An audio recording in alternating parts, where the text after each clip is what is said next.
Hello friends, welcome to my channel. I hope आप सब अच्छे होंगे गाइस। अगर आपको ये वीडियो पसंद आए तो प्लीज़ लाइक करिएगा, शेयर करिएगा और सब्सक्राइब करना ना भूलिएगा। और हाँ, आज से मैं स्टार्ट कर रही हूँ शिव महापुराण की कथा सुनाना। तो जिनको भगवान शिव में भक्ति है और जिनकी श्रद्धा है तो वो प्लीज़ इस चैनल को सब्सक्राइब करिएगा और शिव महापुराण की कथा सुनिएगा। तो वीडियो स्टार्ट करते हैं। सौनक जी ने कहा, हे प्रभु, आप बुद्धिमान हो, भाग्यशाली एवं सर्वज्ञ हो। आपकी कृपा से मैं भी बाबा कृतार्थ हूँ, क्योंकि इस इतिहास को सुनकर मेरा मन अत्यंत प्रसन्न हुआ है। अतः अब आप मुझ पर कृपा करके प्रेम वर्धनी और मोक्षदानी शिव कथा भी विस्तारपूर्वक कहिए। सूत जी बोले, हे सौनक, तुम शिव भक्त और वेद ज्ञाता हो, इसीलिए मैं उस गुप्त कथा को सुनाता हूँ। सुनो। समुद्र के निकट एक वर्षाकाल नाम का ग्राम था। वहाँ वैदिक धर्म को त्याग कर महापापी जन निवास किया करते थे। वे बड़े दुष्ट थे, जिनकी आत्मा दुर्गामी थी और शस्त्रधारी, परम स्त्री भोगी, छल कपटी और खेती करने वाले थे। ज्ञान वैराग एवं सत्धर्म को जानते ही नहीं थे वो लोग। उन सबकी स्त्रियां भी स्वेच्छा चरणी, कुटिला, पापरायण, दुर्बुद्धि, व्यभिचारिणी थी। इस प्रकार दुर्जनों से पूर्ण उस वर्षाकाल ग्राम में एक बिंदुक नाम का अधम ब्राह्मण भी रहता था। वह दुरात्मा और बहुत महापापी था। वह सुधर्मणी चंचला नाम की अपनी पत्नी को त्याग कर वैश्यागामी हो गया था। उसकी पत्नी चंचला नाम पीड़ित होकर पहले तो अपने धर्म के भय से कलेश सहती रही, परंतु जब वह युवती हुई तो काम पीड़ा ना सह सकी। इस कारण उसने भी अपना धर्म त्याग दिया और व्यभिचारिणी हो गई। एक बार बिंदुक ने काम पीड़ित अपनी पत्नी को किसी अन्य पुरुष के साथ देख लिया। तब तो वह क्रोध में भरकर उस पर बड़े वेग से दौड़ा। उसे आता देख वह पुरुष तो कपट करके वहां से भाग गया, लेकिन उसने अपनी स्त्री को पकड़ लिया और उस दुष्चरिता को खूब भूसे जमाए। तब वह अपने पति से जब पिट चुकी थी तो उसने भी क्रोध में आकर कहा, और वह निर्भय होकर अपने पति से बोली, तुम्हें अपना विचार नहीं कि तुम तो मुझ यौवन और पति सेवा परायण पत्नी को छोड़कर वैश्यागामी हो रहे हो। कहो, यदि पत्नी रूपवती हो, काम से व्याकुल हो और उसे पति का विहार ना प्राप्त हो तो उसकी क्या दशा होगी? उत्तर दो। मैं रूपवती एवं यौवना हूँ और मुझे तुम्हारा संग प्राप्त नहीं है, फिर मैं किस प्रकार काम पीड़ा को सहन करूं? सूत जी बोले, जब उस ब्राह्मण की पत्नी ने ऐसा कहा तो वह दुर्बुद्धि पापी ने अपनी पत्नी से कहा, तुमने सत्य कहा है, तुम्हारा मन भी काम से व्याकुल है। हे कांते, अब मैं तुम्हारे मन की बात कहता हूँ, अतः उसे तुम निर्भय होकर सुनो।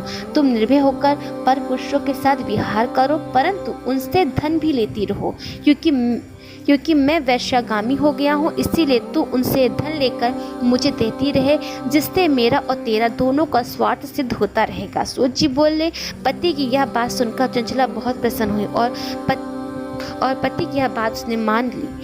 अब तो वे दोनों कुकर्म में पड़ गए। इस प्रकार उन दोनों दुराचार्यों को कुकर्म करते हुए बहुत समय व्यतीत हो गया। कुमति दुष्ट ब्राह्मण समय आने पर मर गया और घोर पाप के कारण नरक में गया।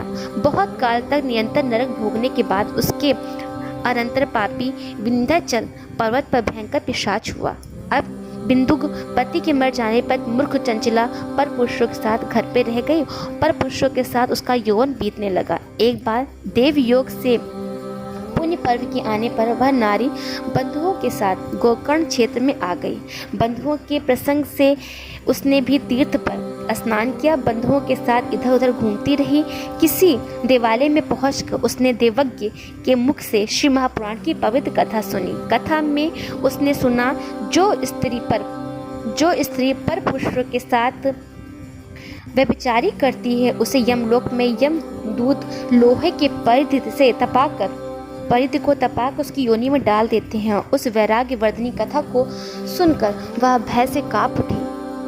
जब कथा समाप्त हो गई और श्रोतागण भी चले गए, तब वह डरती हुई शिव भक्त कथावाचक के पास जाकर बोली, हे महाराज, मैं दुराचारिणी हूँ और मेरा चरित्र पाप में है। मुझ मूर्खा ने अपना यौवन व्यभिचारिणी में कामस्तक होकर व्यतीत कर दिया है। आज आपकी वैराग्यदायक कथा को सुनकर मुझे कुछ ज्ञान हुआ है। दुराचार में पड़ी हुई थी, स्वधर्म से पतित महानिंदनीय मेरी ये क्या गति होगी। हे महाराज, मैं क्या करूं, किसकी शरण लूं? नरक समुद्र में गिरती हुई मुझे कौन आकर बचाएगा? हे विप्रवर, आप ही मेरे पिता हो, अब मैं आपकी शरण में हूँ, अतः आप कृपा करके मुझ अबला का उद्धार करिए। सूत जी बोले। जब वह ऐसी दीन वचन बोली तब ब्राह्मण को अति दया आई और उसे उन्होंने उठा लिया। ब्राह्मण बोले, मुझे यह प्रसन्नता है कि तुझे समय पर ज्ञान प्राप्त हो गया है। अब यह सदा शिव की कृपा है। अब तू निर्भय हो जा और शिव जी की कृपा से तेरे सब पाप नष्ट हो जाएंगे। शिव कथा के स्वर्ण से तुम्हारी ऐसी सद्बुद्धि हुई है जो विषयों से वैराग हो गया है। पश्चाताप संयुक्त तुम्हारी मति शुद्ध हो गई है। इस शिव महापुराण की कथा के स्वर्ण से जैसे हृदय पवित्र होता है वैसे अन्य उपायों से नहीं हो पाता है। हृदय में पवित्र हो जाने पर शिव पार्वती उसके हृदय में आकर विराजमान हो जाते हैं। तब वह शुद्धात्मा शिव के परम पद को प्राप्त होता है। इसीलिए सभी वर्णों को इस कथा को सुनना चाहिए। इसे शिव जी ने इसकी रचना की है। बहुत से पापी इस कथा को स्वर्ण से शिव जी का ध्यान पाकर पश्चाताप करते हुए सिद्धि प्राप्त कर चुके हैं। स्वर्ण से सब प्रकार के मंगल होते हैं। इसको सुनने से, शिव कथा को हृदय में मनन करने से सदा के लिए हृदय पवित्र हो जाता है। शिव भक्ति से विमुख मोह माया में पड़े हुए पुरुष को बिना पूज का पशु माना जाना चाहिए। वह कभी संसार बंधन से मुक्त नहीं होता। इसीलिए हे ब्राह्मणी, तू भी परम पवित्र कथा को सुनकर विषयों को मन से हटा दे। शंकर भगवान की कथा के स्वर्ण से तेरा हृदय पवित्र हो जाएगा। अब तुझे मुक्ति प्राप्त होगी। सूची बोले। यह सुनकर दयालु ब्राह्मण शिव ध्यान में मग्न हो गए और वो मौन हो गए। तब चंचला प्रसन्नचित्त होकर आंखों से आंसू बहाती हुई हाथ जोड़कर ब्राह्मण के चरणों में गिर पड़ी और कहने लगी, हे भगवान, आपने मुझे कृतार्थ कर दिया है। फिर चरणों में उठकर उसने परम शांति से गदगद होकर ब्राह्मण को वैराग युक्त वचन से बोली, हे शिव भक्त, आप धन्य हैं, परोपकार परायण हैं, श्रेष्ठ जनों में वर्णीय हैं। हे साधु, मैं नरक रूपी समुद्र में गिर रही हूँ, मेरा उद्धार करो। शिव महापुराण की कथा अर्थयुक्त सुनकर मैं विषय से विरक्त हो गई हूँ। अब मुझे इस पुराण को सुनने की इच्छा है। सूची बोले। शिव महापुराण सुनने की इच्छा से वह ब्राह्मणी वहीं ब्राह्मण की सेवा में रहने लगी। वह उनकी कृपा पाकर हाथ जोड़े सदैव उपस्थित रहती थी। उसकी रुचि देखकर पंडित जी उसे शिव महापुराण की कथा सुनाने लगे। इस प्रकार उस महान क्षेत्र में श्रेष्ठ ब्राह्मण ने सदा शिव पुराण को उत्तम कथा उसने सुनी। भक्ति, ज्ञान, वैराग्य वर्तनी एवं मोक्षदानी कथा को सुनकर वह कृतार्थ हो गई। फिर शिव की कृपा से शिव रूप का ध्यान करके उसने प्राप्त कर लिया शिव जी को, और वह नित्य प्रति तीर्थ जल में स्नान करके जटा एवं बलक धारण कर लिया। सारे अंगों में भस्म रमा ली, रुद्राक्ष पहन लिया, वाणी का संयम एवं थोड़ा आहार ग्रहण करना शुरू कर दिया और गुरु उपदेश के द्वारा शिव नाम का जाप करते हुए उसने शिव को प्रसन्न कर लिया है। इस प्रकार शिव जी का ध्यान करते हुए चंचला ने बहुत सा समय व्यतीत किया। समय के पूरा होने पर भक्ति, ज्ञान, वैराग्य युक्त उसने बिना ही कष्ट के देह छोड़ दिया। तब शिवगणों से संयुक्त एक शोभ्यमान दिव्य विमान उपस्थित हुआ। वहाँ शिव ने उसे भेजा था। शिवगणों से उसे तुरंत विमान पर चढ़ा लिया और उस दिव्य अंगों वाली दिव्य भूषण पहने स्त्री ने शिवपुरी में त्रिलोचन महादेव जी का दर्शन किया। शिव कौन सूर्य के समान प्रभा वाले थे। गणेश, भृंगी, नंदीश्वर, वीरभद्र आदि जिनकी उपासना कर रहे थे, वे महादेव नीलकंठ, पंचमुख, त्रिलोचन, चंद्रशेखर रूप से दर्शन कर रहे थे, जिनके वामंग में विद्युत के समान गौरी जी विराजमान थी। कपूर के समान गौर सर्व अलंकार विभूषित श्वेत भस्म रमाए श्वेत वस्त्रधारी गौरी शंकर का दर्शन कर चंचला परम प्रसन्न होकर बार प्रणाम करने लगी। श्री पार्वती जी ने तो उस चंचला को दिव्य रूप देकर अपनी सखी बना लिया। वह परम सुखी हो गई। उस ज्योति स्वरूपा सनातन लोक में उसने निवास प्राप्त किया। शौनक जी बोले, हे श्रुत जी, आप धन्य हैं, आपने हमें अद्भुत कथा सुनाई है। अब कृपा करके यह और बतलाइए कि चंचला ने सदगति पाकर क्या किया और उसके पति का क्या हुआ। सूत जी बोले, चंचला एक दिन पार्वती जी के पास जाकर हाथ जोड़कर उन्होंने देवी की स्तुति करनी शुरू की। कहा, हे पार्वती जी, आप स्कंद माता है, सब सुखों को देने वाली हैं, आप प्रकृति हैं, सूक्ष्म सच्चिदानंद स्वरूपिणी हैं,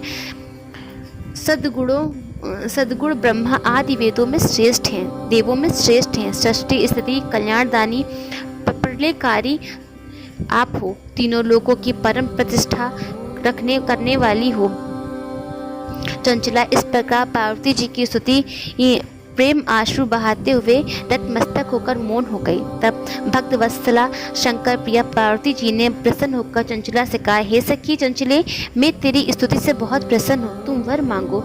चंचला मस्तक झुकाते हुए बोली, मुझे अपने पति का कुछ हाल मालूम नहीं है, अब वो कहाँ है, सो मुझे उसे युक्त करने की कृपा करें। हे दीनवत्सले महादेवी, आप महापापी वह महापापी मुझसे पहले मरा, सो न जाने किस गति को प्राप्त हुआ होगा। यह सुनकर पार्वती जी ने प्रसन्नतापूर्वक बोली, तेरा पति बिंदु वेश्यागामी महापापी मरकर नरक में गया है, अनेक वर्षों तक दुख भोगकर अब पाप जो शेष थे वह पापी विंध्याचल पर्वत पर जाकर पिशाच हो गया है, वह वहाँ वायु भोजी अनेकों दुखों को भोग रहा है। सूत जी बोले, पार्वती जी के वचन सुनकर चंचला पति के दुख से बड़ी दुखी हुई। कुछ धैर्य धरकर पार्वती जी को प्रणाम करके दुखी मन से वह बोली, हे देवी, कृपा करके उस दुष्ट पापी मेरे पति का उद्धार करो। किस प्रयत्न से उस पापी की सद्गति होगी, सो कृपा करके मुझे कहिए। सूत जी बोले, ऐसे वचन सुनकर पार्वती देवी जी ने कहा, हे चंचला से कहा, यदि तुम्हारा पति शिव महापुराण की कथा सुन ले तो उससे अवश्य सद्गति प्राप्त हो जाएगी। गौरी जी के ऐसे वचन सुनकर चंचला बारंबार प्रणाम करने लगी और अपने पति के समस्त पापों को छुड़ाने के लिए निमित्त एवं सद्गति प्राप्त कराने हेतु शिव कथा कहने के लिए प्रार्थना की। तो कृपालु पार्वती जी को दया आ गई। तब उन्होंने शिव कीर्ति गायन करने वाले तुमरु गंधर्व को बुलाकर कहा, हे तुमरु, तुम मेरा वचन मानकर इस स्त्री के साथ श्री की विंध्याचल पर जाओ, इससे तुम्हारा कल्याण होगा। वहाँ एक भयंकर पिशाच रहता है, वह पूर्व जन्म में बिंदुक नामक ब्राह्मण मेरी इस सखी का पति था। उस दुष्ट वैश्यागामी स्नान संध्या क्रिया आदिहीन अशुद्ध क्रोधी दुर्भक्षी ब्रह्मचारी आदि सज्जनों से द्वेष रखने वाला था। उसने वैश्या संग में पड़कर सत्कर्मों का नाश कर लिया है और धन के लोभ में पड़कर अपनी पत्नी को वैश्या बनाकर जीवन पर्यंत दुराचार करता रहा है। अंत में जब मरा तो यमलोक में उसे घोर नरक में डाला गया। उस पापी ने वहाँ बहुत सा यम यातनाएं भोगी हैं। अब वह विंध्याचल पर्वत पर जाकर पिशाच हो गया है, पिशाच होकर अपने पापों का फल भोग रहा है। इसलिए तुम वहाँ जाकर यत्न पूर्वक श्री महापुराण की पाप विनाशनी दिव्य कथा उसके आगे कहो, क्योंकि शिव पुराण की कथा के प्रभाव से वह शुद्ध होकर प्रेत भाव को त्याग देगा। सूत जी बोले, जब पार्वती देवी जी ने इस प्रकार कहा, तब चंचला तुमरू के साथ विमान पर चढ़कर विंध्याचल पर्वत पर पहुंची और वहां उसने बड़े विशाल शरीर और महाहनु वाले हंसते हुए अथवा रोते हुए विकट आकार वाले पिशाच को देखा। उस भयंकर पिशाच को महाबली तुमरू नाम गंधर्व ने बलपूर्वक पकड़ लिया और पाशों से बांध दिया। तब उसे शिव महापुराण सुनने के लिए इतना महान उत्सव मनाया गया। उस दिन से यह प्रसिद्ध हो गया कि गौरी की आज्ञा से पिशाच को तारने के लिए तुमरू गंधर्व विंध्याचल पर शिव महापुराण की कथा कहेंगे। सब लोगों में महान कोलाहल हो गया। कथा सुनने के लिए वहाँ भारी समाज एकत्रित हो गया। सभी को कथा बड़ी रुचि लगी। पाशों से बंधे पिशाचों को वहाँ बिठा दिया गया। तब तुमरू नाम में तब तुमरू हाथ में वीणा लेकर शिव कथा का कीर्तन करने लगे। पहली संहिता से लेकर 7वीं संहिता तक महात्म्य सहित उसने शिव महापुराण की कथा सुनाई। तो समस्त श्रोतागण उस 7 संहिता वाले शिव महापुराण को सुनकर सब पापों से मुक्त हो गए और उस ब्राह्मण ने पिशाच शरीर त्याग कर दिव्य रूप प्राप्त किया।